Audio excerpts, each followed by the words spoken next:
Corporate fraud works best in the shadows, behind corporate walls. How does the government bring these wrongdoers to justice? Whistleblowers. These are the stories of those who risk their careers to shine a light on allegations of fraud. Today on Fraud in America.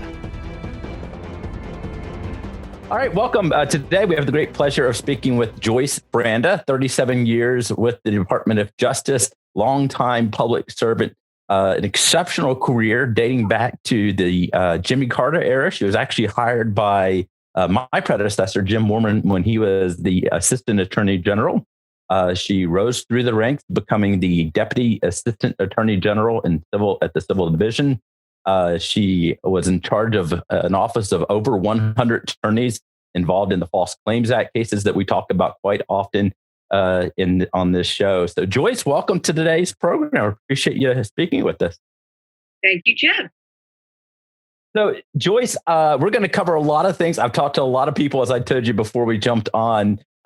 People talk about you as being a style icon in the office. They talk about how much respect people had for you in the office, both at the Department of Justice and the Relators Bar, and even, dare I say, on the defense side of the shop.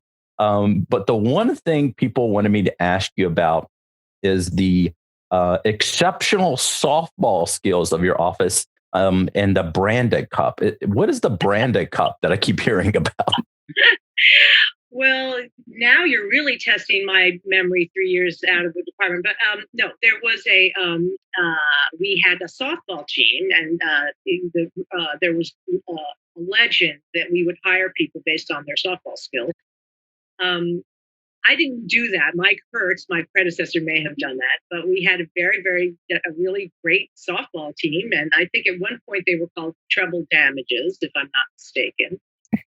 And when I was the acting assistant attorney general, the civil division names the cup that is the reward at the end of a competition among the various branches of the division. That cup is named after the assistant attorney general. So I had a cup named after me for that 6-month period of time that I was the acting. That's what the Branda Cup is. But the fraud section actually usually did pretty well, although I will say that appellate probably would correct me on that because appellate had a hell of a team. So talk to Doug Letter and see what he says about that, right? Yeah. So, Joyce, of course, I've known you for many, many years, but I really don't know a lot about your childhood. I knew a lot of the stuff about pre-DOJ years. You're in secret, doing research on you. It's been difficult. So where did you grow up? What's your backstory before going to the Justice Department? So, well, I grew up like many of us in New Jersey. I'm a Jersey girl. And born in New York, born in Brooklyn, raised in New Jersey, went to Glen Rock High School, which parent that, by the way, a very fine lawyer at Wilmer named Howard Shapiro discovered at one point a few years ago that we had both gone to Glen Rock High School. Very interesting. So I grew up in New Jersey. My father was a lawyer. I grew up with one sister. My father used to say when we were kids that we would never be married until we were 33 years old, and we would both be lawyers, and we would laugh at him because, of course, that was ridiculous. And lo and behold, I went off to school in Boston, came back to the Washington area, went to law school, and there you have it, became a lawyer. As a father of a 9-year-old daughter, I like that 33-year rule. That's a good one. I like that. Yeah. So you went to law school. Where'd you go to law school? Went to the University of Maryland. I had moved down to Baltimore after going to Tufts in Boston. My boyfriend at the time was a medical student at the University of Maryland Medical School. I went to the University of Maryland Law School for $800 a semester. Wow, nice. Back in 1973. It was quite a bargain.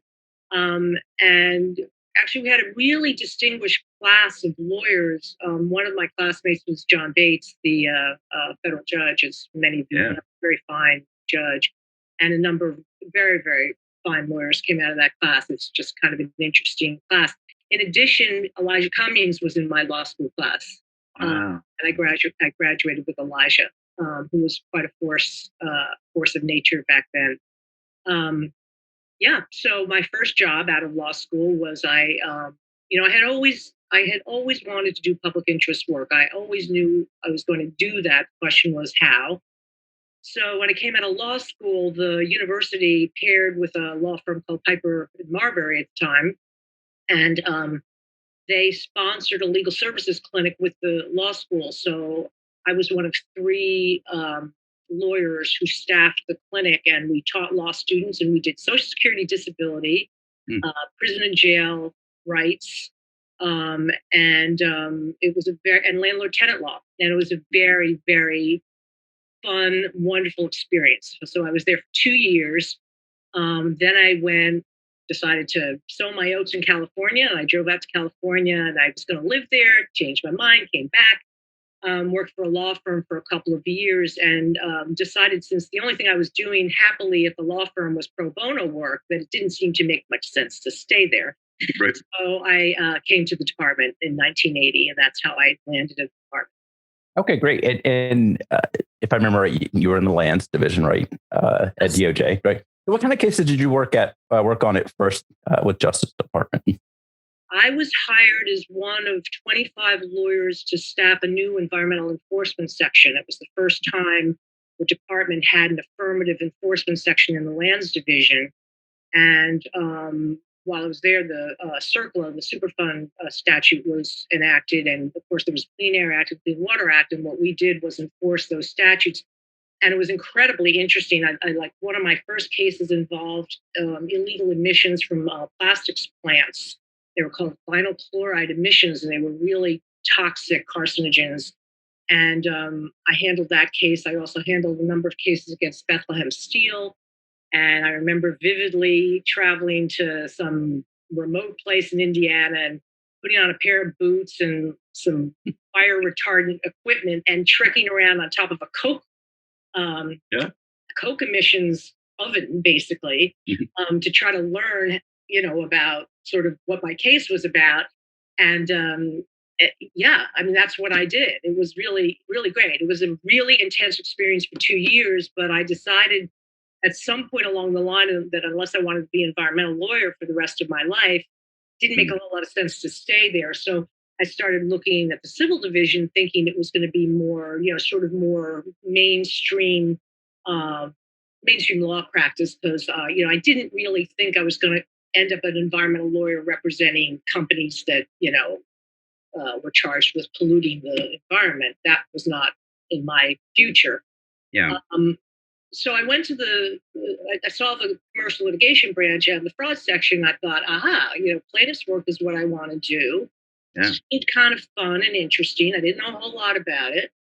I interviewed with the director at the time, a woman named Jane Rastani, who was a true force of nature, wonderful lawyer, incredible person, became a Court of International Trade judge while I was there. Actually, 2 years after I arrived, 2 or 3 years after I arrived, she was nominated and confirmed as a judge. And the section at the time had 20 lawyers when I arrived, and we did False Claims Act enforcement. 20 lawyers in a little building where the Arnold Porter building stands right now. It's called the Todd Building. And we were on the 11th floor, and it was really quite a different environment than the fraud section now. So what year was this? This was 1982.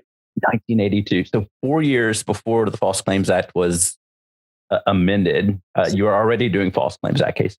Absolutely. And what we did was basically the practice back then was that the FBI would generate 302s, which are, interview notes basically by FBI agents.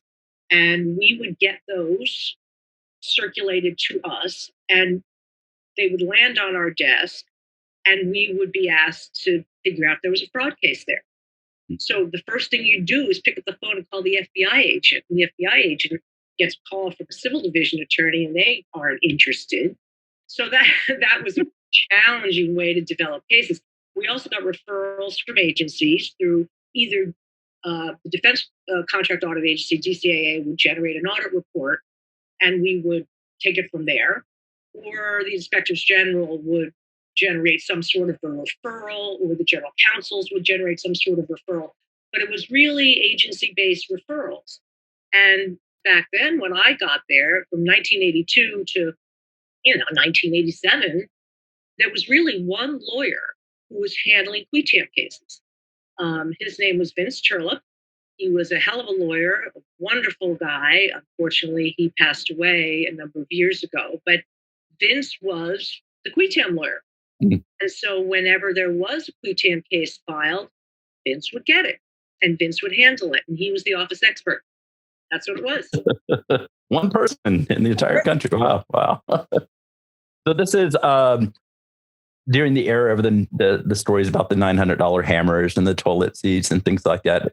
At some point, had you heard stories rumbling on the hill that they were going to amend the False Claims Act? Was that on your radar during this time, or was this kind of below the radar screen? Well, that was probably a few years after I arrived. So that was probably, I guess, 85 or so. I'm not sure I knew of anything much before the amendments, because what was happening I was a trial lawyer and I was doing my job, which was, looking at case files and trying to develop cases. And there was one of the supervisors in the office, Bob Ashbaugh, the deputy in the office at the time. Actually, yeah, he was the deputy at the time to Mike Hertz, who came in 1983 and was the director for many years after that, as you know. But Bob was the point person for the False Claims Act amendments, and really, he and Mike, I think, were shepherding the thing through. I was not a supervisor at the time, so it sort of was below the radar for the trial lawyers. We knew something was going on, and as the amendments started getting more sort of life to them, we all had got wind of what was going on. Was there a sense that this was a good thing for the Justice Department, or in the False Claims Act, this would lead to more effective use of the False Claims Act? Well, yes, of course. As I remember, the department was very much an advocate for the amendments, particularly the clarifications on burden of proof, the knowledge standard, the increase to treble damages and civil penalties increase. All of those things were really necessary to the department. And there was no question about it. By the same token, we knew that there was a great interest, and John Phillips, I'm sure, will speak to this, and Senator Grassley will. There was a great interest in the whistleblower provisions, particularly, in the environment that we were in. There was a great interest, obviously, in getting more cases to the department. And, there was certainly an understanding about that. To be honest, was everybody really thrilled that there were these quitam provisions and how they were going to work, and how this partnership was going to evolve? It was very difficult to kind of conceive of that back then. Department lawyers operate as department lawyers. We represent the United States, and to have this third party, if you will, influence, or basically be in the middle of enforcement efforts, was something that was difficult for people to process. How was this really going to happen? But on balance, I think everybody knew that the amendments, the 86 amendments, were really, really significant to False Claims Act enforcement. No question. Mm. And that public-private partnership, which now feels like very much like a partnership, but back then the way you're describing it is kind of that relators counsel and relators weren't really a part of the partnership, or is that too strong to say? You mean early in the regime after the right after the amendment? Yeah, I think that a lot of what happened was policy was developing as the cases were developing. Yeah, and we didn't start out with an agenda or an understanding of how this was going to all play out. Nobody really knew. I think the sensitivities were, as you can understand, the sensitivities were the fact that when we conduct investigations, historically, and it's still true, there are many sensitive issues around investigations, right? they're out of the public eye. You're not yet accusing or naming a defendant of wrongdoing. And so there are great sensitivities to protecting the integrity of that investigation. So the notion that we would share information in that process was really, that was hard stuff. And I think that was one very clear sort of problem area we all face. The other was privilege. Like the extent to which we're talking to our client agencies, or interviewing witnesses, or dealing with the criminal side. Maybe there's grand jury information. How do you share that information? Isn't there a problem with sharing that information? So all of this stuff was really novel. It made it interesting, obviously, because Sure. Mike Hertz used to say, we make this stuff up as we go along. I mean, and he was being facetious, but honestly, we had to. There was no playbook.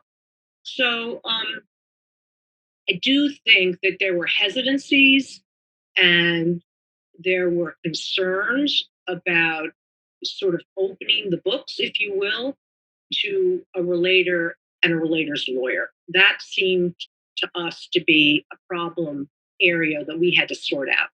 And it took a while to do that. So what helped move that along? Were there some bumps? I know there were bumps in the road from our side. What helped establish those policies along the course of history? I mean, that's a good question. I can't name any one thing. We started to draft these sharing agreements. At some point, we realized, well, maybe if we had an agreement about what could be shared, what couldn't be shared, and we talked about the common interest protection to waiving privilege. Right. Maybe that would get us to a place where we could share certain information. Yeah, that was, of course, huge from our side. From our side, that was huge for us to understand. Yeah. So, I think that is one thing. And I think that at some point we felt more comfortable about doing that. I think some of it too, Jeb, had to do with trusting the way these things were going to play out. Yeah. And that, we weren't going to be held to waive privilege. There was some problematic case law, as I remember. There was definitely a risk of waiver, and I think that still looms out there large. So, I think there still has to be care taken, and I think the Relators Bar has grown to understand those issues. I think, I hope, and how there has to be a balance struck between sharing information that helps advance the investigation and protects the lawful, the interests of the United States. That balance with, making sure that we get as much cooperation and help as we can from a relator. I joined TAF a few weeks after Stevens came out. So the Stevens case we talked about earlier was a Supreme Court case that established the constitutionality of the key TAM provisions, the whistleblower provisions. And in speaking with John Phillips and others during this time that we're talking about, there was a question about whether or not what we were doing was even going to be around next term or the next year, given the constitutional doubts that were out there. Can you talk a little bit about the expansion of the False Claims Act, especially in the 90s, mainly defense cases during this time, right, Joyce? Yeah, I mean, what happened, I think, look, the 86 amendments acknowledged the fact that there was a lot of defense procurement fraud and that there had to be a way to address it. And, just to go off on a little bit of a tangent, in my own personal career, all I did was defense procurement fraud in the sort of in the early days in the 80s and the early 90s. That's how I spent my time, and that's how many people spent their time. I organized a number of defense procurement fraud conferences where we had government people convene in one place to figure out how do we do these cases better. We tried to coordinate with the criminal side in a way that, I think the criminal side had not really done in the past. There was Operation Ill Wind, which was a major Defense Department investigation that exposed corruption and bribery at the highest levels of the Department of Defense. This was big stuff.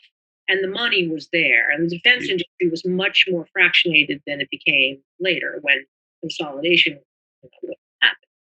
So, that was my career, and that's what happened with the False Claims Act. That's what we were doing. One of the biggest quitem cases in the early years was a case called Gravit involving General Electric, and Vince Turlip handled that case, as a matter of fact. And that was a big defense procurement fraud case involving GE. A very well-known relator's lawyer handled that case. So that was one of the first cases after the 86 amendments, as I recall, that sort of dealt with relator share issue and all of that. Unfortunately, I had to go to litigation, but that it is what it is. That's what happened. But what happened, I think, is that then the practice sort of started to move in the direction of healthcare fraud. And then when HIPAA was enacted in 1996, and we got the resources that HIPAA gave us, which came out of the Healthcare Fraud and Abuse Control Account, which was funded basically on the basis of healthcare fraud recoveries. Things started moving in the direction of healthcare, and the department's attorneys started to spend more and more time, and it ratcheted up slowly until, the point when healthcare became the dominant caseload. And still is, right? All these years later, healthcare remains, a big part of it. So during this time, did you predict that healthcare would soon overtake defense, or did you think the defense is where it's going to be for the next 20, 30 years? I think we all, I don't know, I can't remember what I was thinking at the time. I think that it sort of happened gradually. I mean, interestingly, we had one senior trial counsel who was responsible for the healthcare fraud caseload pretty much. And he was pretty much the person up until the early 90s when I think our management started to see that healthcare was taking off. I got personally involved in it, I think, when I became the deputy in 91 of the fraud section. And so then I got a lot more involved personally in supervising the cases and dealing with some of the policy issues. At some point in that time frame, and I think it was probably after HIPAA was enacted, we always had a healthcare fraud coordinator in the fraud section, so that we had one person sort of overseeing what was going on with HHS, with CMS, and with the policy stuff and legislation, regs, that kind of thing. I don't know that any of us really predicted where healthcare would go, but we all knew that the spending was so huge that the crooks go where the money is, right? And so, there was bound to be Medicare fraud, and there was bound to be Medicaid fraud just because of the dollars. So during this time, is the civil frauds growing? More and more attorneys? You started out, I think you said 20, 25 attorneys. What are we up to during this time? I think I don't really remember when it happened, but it grew to at some point we had over 100, I think it was maybe 20 lawyers. In the section. When I was there, I think I was the director, and maybe at that point when it got that big, and sort of grew gradually. But what really happened was, between the 3% fund, which is a fund that is, it's basically a statute that Congress enacted that allowed the department to receive money based on debt collection. And we could fund positions with those dollars. That came along, and I can't remember the year of that. Actually, it was probably around the time of HIPAA. And then HIPAA created the control account, and that gave us resources to hire people. That's when the hiring really increased dramatically. And during this time, so if I go back, so Taxpayers Against Fraud was founded in 1987, but really didn't become kind of an association of attorneys until around 2003. Could you describe the relators bar, the whistleblower bar during this time up until 2003? It was, I'm not sure how much of a quote bar it was at that point. There were a number of lawyers who were active. Obviously, Phillips and Cohen was active. Jim Helmer was active in Ohio. I think Neil Getnick became active around that time. There were a number of lawyers who decided to, specialize to the extent that they could in this area. They were, they saw the future, and I, think they understood where this could go potentially. So I don't know how much of an organization there was at that point. There was, it appeared to us that there were definitely conversations. It wasn't as coherent an organization as TAP has become. So we would deal kind of with the relators bar, and really the way you deal with a case. You deal with the relator on a one-on-one basis more than sort of talk to them about policy issues. At some point in the growth of the statute, and particularly the preterm enforcement aspect, the assistant attorney general decided to have some meetings with relators counsel, and then have similar meetings with defense counsel, and it would be a roundtable discussion. And I'm having trouble remembering who it started with. It may have started with Peter Keisler. Mm-hmm. Yeah, I think that's right. I think that's probably right, who was extraordinary AAG. Absolutely. And we would, sort of throw it open, invite folks to come, and just throw open the discussion to issues that were of concern. It was really very interesting because, you'd sit here on the one hand and you'd hear relators bar complaining about whether it was the government's policy or the defense bar, and then the defense bar would come in and complain about the relators, and everybody complained about the Justice Department. But it was actually a pretty interesting process. It was really, and what you did, from the perspective, from me, Mike's perspective, my perspective, and Stuart Schiffer's perspective, and he, of course, was the DAG before the Deputy Assistant Attorney General, before Mike Hertz became it, and before I became it. He used to say, "This is the way we teach the Assistant Attorney General what we're dealing with." Yeah, right. and it was a great way to do it. What's the biggest mistake or most common mistake that you see from relators counsel? I haven't been there in 3 years, so maybe y'all are making new mistakes. But when I was there, I thought the mistakes that were made were sort of from the get-go. The biggest mistake was a really lousy complaint. Yeah. A complaint that may have had a grain of truth somewhere in it, but it was so rambling and so widely cast that the government was struggling with how to investigate it. And we have a duty to diligently investigate and all of that, take it seriously. But if your first experience with a relator is a poorly drafted complaint that sends you to every haystack on the farm looking for that needle, and doesn't give you enough evidence in the evidence you're supposed to supply to really support the case, it's really a very, very difficult thing to do. And it tends to make the government lawyers just skeptical that there's anything there whatsoever. So that, I think, is one of the biggest mistakes. And I think that I'd like to think that that's improved over time with conferences and education and experience and people doing their homework. But I think, frankly, that the area has become thrown wide open to so many different kinds of lawyers that you still see it. And people who don't specialize in this don't quite understand it. And then, there are a number of other things I think that, are problematic from the government standpoint, being difficult around the investigation, like not agreeing to reasonable extensions. I mean, we understand that people get frustrated and they want to say enough is enough, but a reasonable extension of time is something that relators should always agree to. And then I think the big mistake from the government standpoint has been and may still be pursuing cases that really shouldn't be pursued, because what it does, the statute and the case law, and when the government declines a case and talks to the relator and hopefully explains why the case doesn't have merit or the case should not be pursued for various reasons, that the relator should listen to that. You don't have to agree all the time. We understand that, but very often what happens is the relators go off and they make terrible law for the rest of us, and that's not a good thing. Amen. There's likely somebody listening or watching today's program who's, working at a company that they've identified some kind of fraud scheme or patient harm that's where government dollars are involved, what would you say to that individual?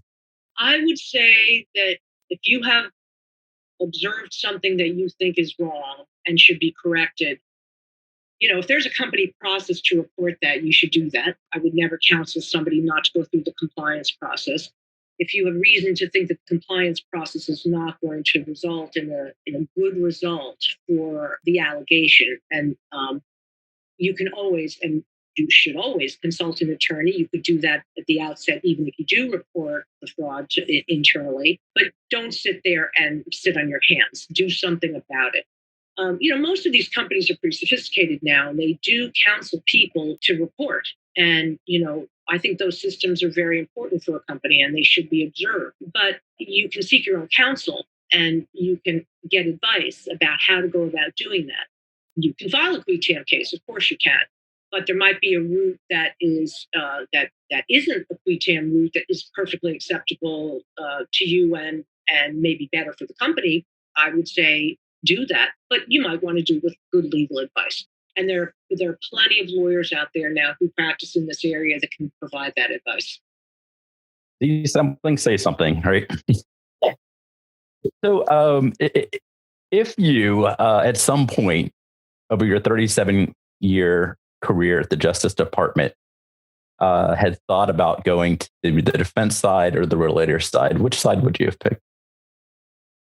Not that you had that thought, but if you had that thought, 36 during that time. No, I mean, to be perfectly frank, early on, I think before I became a deputy, I thought about going into private practice only because, I had 3 children heading off to college, and my husband was private practice, but we had those financial issues, and government salary is government salary.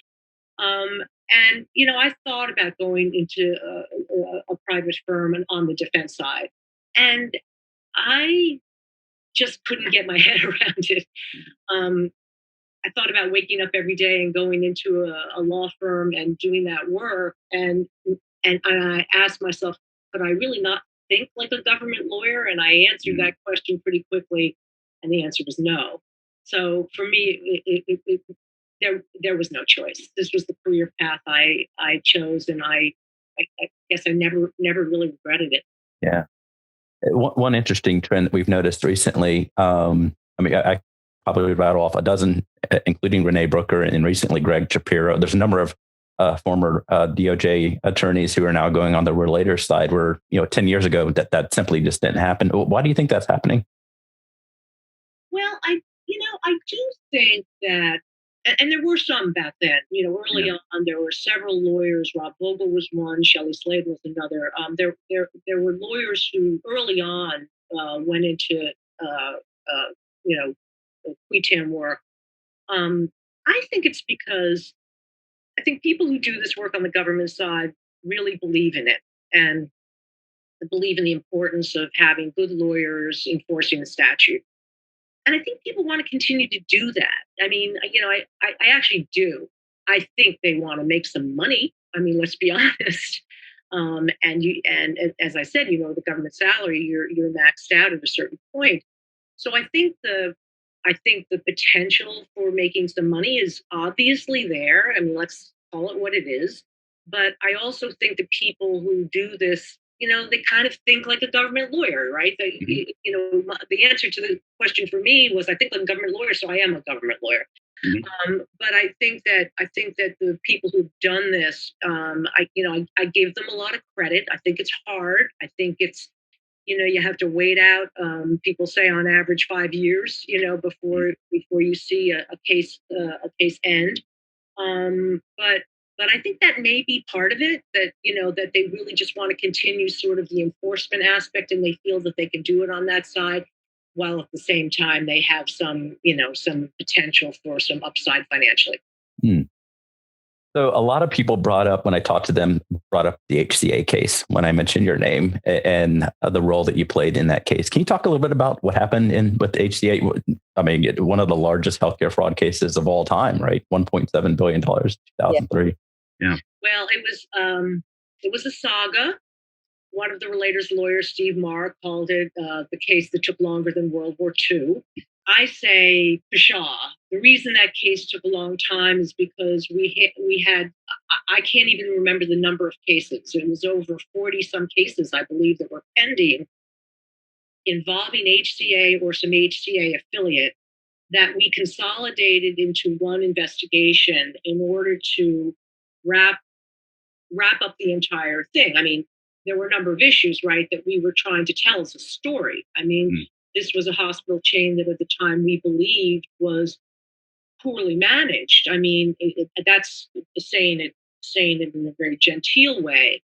There were kickbacks, there was overcharging, there were a whole host of healthcare fraud issues. And in many ways, it was a textbook for healthcare fraud. So the fact that it took a long time was not surprising. The case was resolved in two tranches, some cases in one tranche and other cases in another tranche. And we had many qui tam cases were filed while we were investigating that raised all sorts of new issues. So it was a game of whack-a-mole for many years. You know, what's the next allegation to come along? It was really an overwhelming job at the time. On the criminal side, Ann Arbor, who was a colleague in the fraud section, a wonderful lawyer, and maybe one of the very few people in the department who could have done this, managed to resolve the criminal side of that case in a very very good way. And she is, she was my hero, amazing lawyer. She passed away a number of years ago, very, very sadly, but she is, truly was my partner in organizing the resolution of both sets of cases. She was extraordinary. It was, it was incredible. We would have, we would investigate these cases. We would have a series of meetings with HCA and their lawyers. They had very, very fine lawyers. They had Latham and Watkins represented them. They had a number of other firms were involved. On the relator side, there were very good law firms that were brought in to litigate at least one of the sets of cases involving cost reports. And so we had many lawyers, many allegations, a criminal case to deal with. It was really an extraordinary effort. But the real, honestly, the credit goes to the lawyers who handled those cases. They were amazing lawyers, career lawyers in the department, the fraud section, as well as the U.S. Attorney's offices. They were just extraordinary people who just hung in there to the bitter end. You mentioned the U.S. Attorney's offices, people that are new to this area. Can you talk about that relationship between the U.S. Attorney's offices and Main Justice where you were? Sure. When I started in the fraud section, it was rare for the U.S. attorneys to really be involved in civil fraud work because they typically on the civil side did defensive work. So they would do tort claims, all sorts of like land, ENRG sort of lands cases. But they did very little affirmative civil work because they just kind of didn't have the resources. Their civil divisions were very thinly staffed. As time went on, affirmative civil enforcement became a thing, and they would establish these things called ACE units, that's affirmative civil enforcement, and they started to hire lawyers dedicated to just affirmative work. So as time went on, the U.S. attorneys got their resources ramped up along with, they got resources from HIPAA, 3% fund, and their civil capacity got greater. And so lawyers who were doing defensive work, some of the bigger offices had them doing defensive work, and they would have a dedicated crew doing affirmative work. So when that happened, the U.S. attorneys got much more involved in the fraud cases and sort of ramped up slowly, and then to the point where, obviously late, I guess the early 2000s, and certainly to today, they're very, very active in the area. So it really changed things a lot. Main Justice, we would handle, the civil fraud section would handle these affirmative civil cases in the early years because the U.S. attorneys, didn't have capacity to do it. Then as time went on, they got more interested, and a partnership developed where in many of the cases, particularly the more significant cases, we work with the U.S. attorneys on those cases. Main Justice will get a case in, particularly a qui tam case, and they will talk to the U.S. attorneys about how they're handled.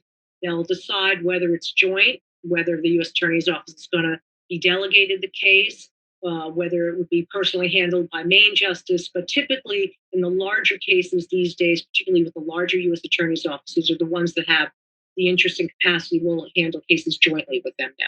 If we look back over the statistics over the last almost 40 years, it's interesting there's a million stats you can pull from them, depending on the story you want to tell. The story we, of course, like to tell is that increasing number of cases, dollars are being recovered by relators and key time counsel. And the key time cases now represent 80 cents on every dollar recovered, and those cases are very cost effective, right? Every dollar invested in them, we're returning $22 to $23 back to the U.S. Treasury.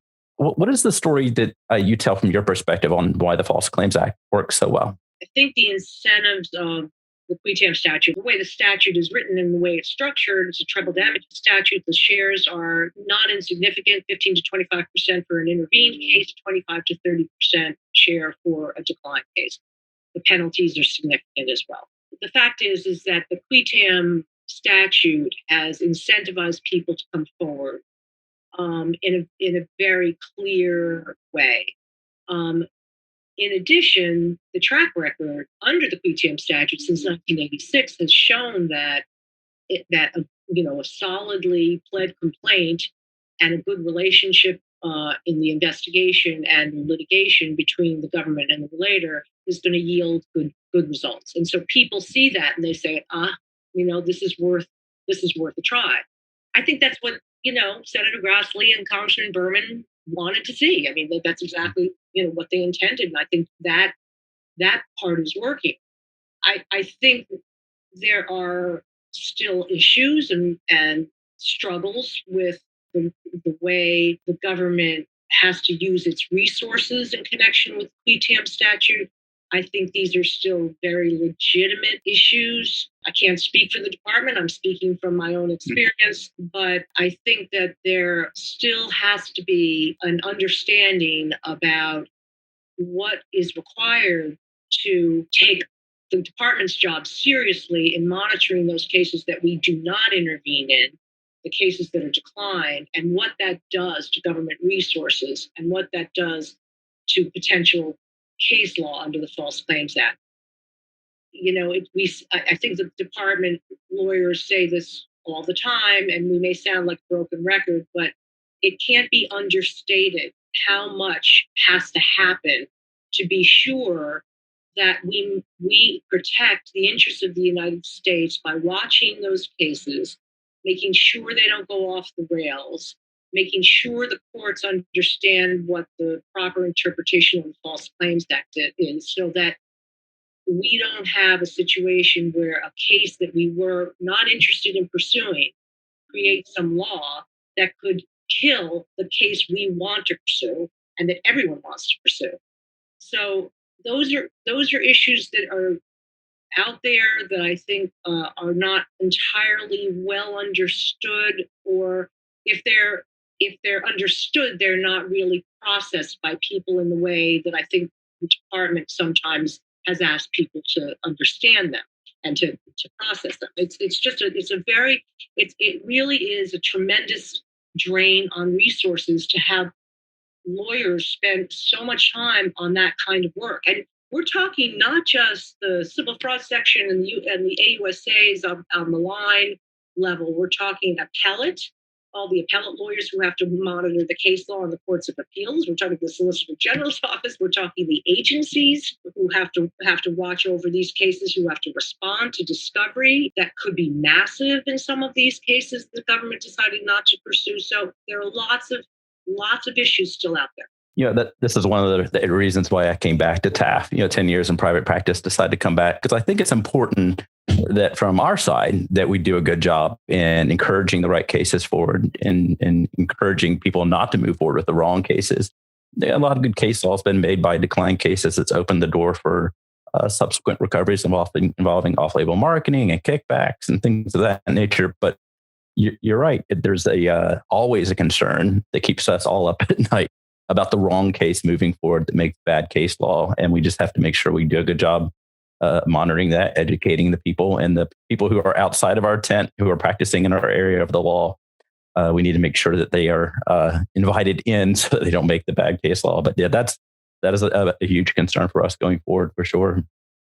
So, Joyce, if you had a magic wand and you could produce the perfect relator, how would you describe that person or persons? Okay.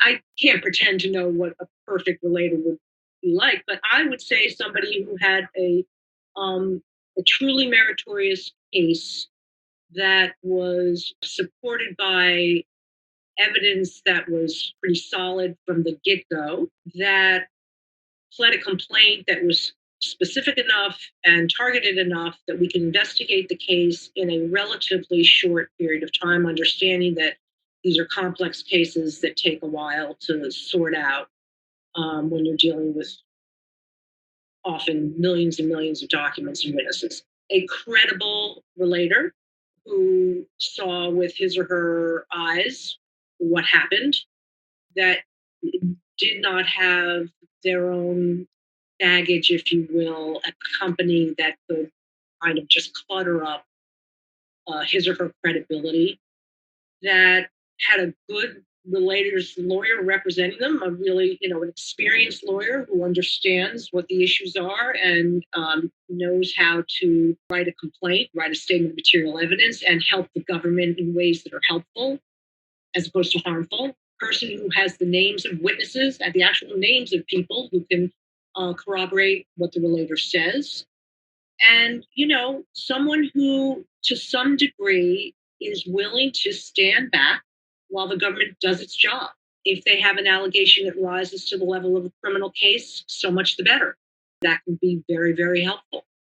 And that, again, means somebody who has the credibility, who has the, names, documents, everything lined up, and will be believed by the prosecutors when they go in to discuss the case. So that sort of, I don't think that's rocket science. I think that, there have been people out there who have been in that ideal position. And those are the people that maximize their chances. There's no question about it that the case is going to move forward. There's people who are watching this, listening to this, including people in my office who are aspiring to go to law school. My 9-year-old daughter wants to be a lawyer.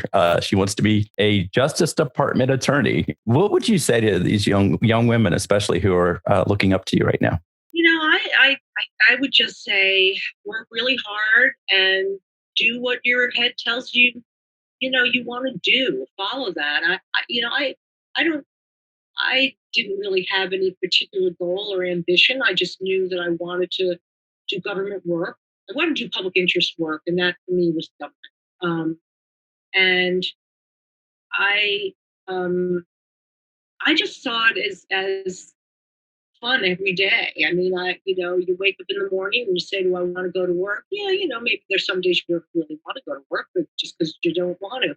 But there was never a day that I got up to go to work and felt like I was going in there to do the wrong thing. Quite the opposite. I felt like I was always going in there to do the right thing, and I was surrounded by people who wanted to do the right thing. And it didn't matter. It didn't matter who the attorney general was, and it didn't matter who the president was. The people I worked with in my little cluster always wanted to do the right thing and wanted to do their jobs well.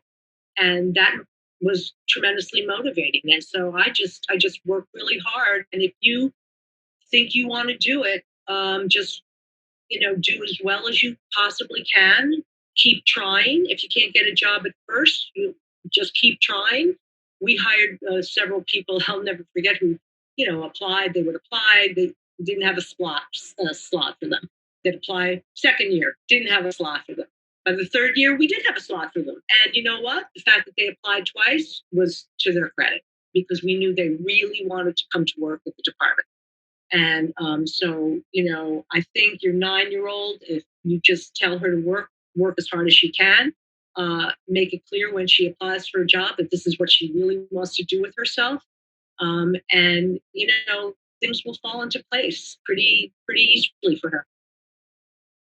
Joyce, you touched on something that was actually part of my closing notes. Although we didn't always agree with your positions, I always knew that you were above political influence, and the people that worked in your office, it was never about politics. Different presidents would come and go, assistant attorney generals would come and go, but we knew that as long as you were at the manning the ship, we knew exactly what course things were on, and we understood that politics wasn't going to play a part in that.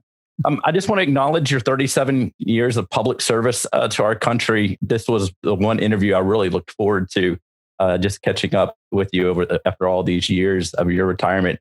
We really appreciate the time that you spent with us. Do you have any closing remarks or any statements you want to give to the world that's out there? Well, I think you've done a really nice job. Thank you, Jeff, for asking me.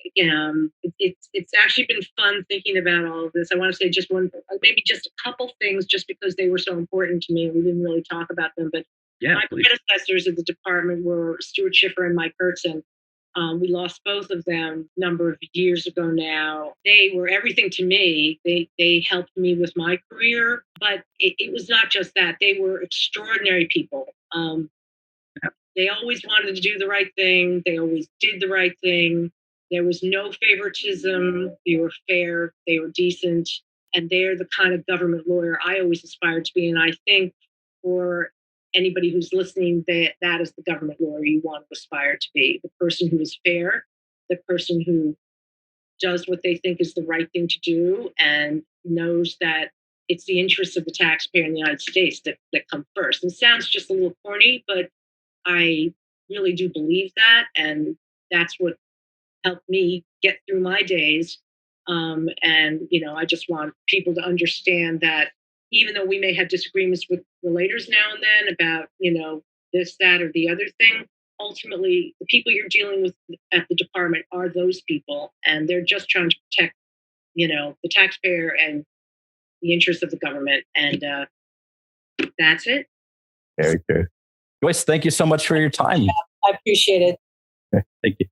Well, I hope you enjoyed this episode of Fraud in America, as we spent time with Joyce Branda, who for over 3 decades was in key Department of Justice leadership positions and was a key player in our country's fight against corporate fraud. This episode had financial support provided by Reese Marcados LLP, a whistleblower law firm in Texas. You can find out more information about this firm at www.rm-firm.com. Again, next week, we're going to head out to Chicago to spend time with whistleblower Jim Holtzrichter and his lawyer, Michael Ben, in which we're going to dive into their case against Northrop Grumman, a 17-year battle in which the government declined to intervene. They moved the case forward for 8 years, and then the government intervened or re-intervened in the case, and the case ultimately came to a positive, successful resolution for the government and for Mr. Holtzrichter.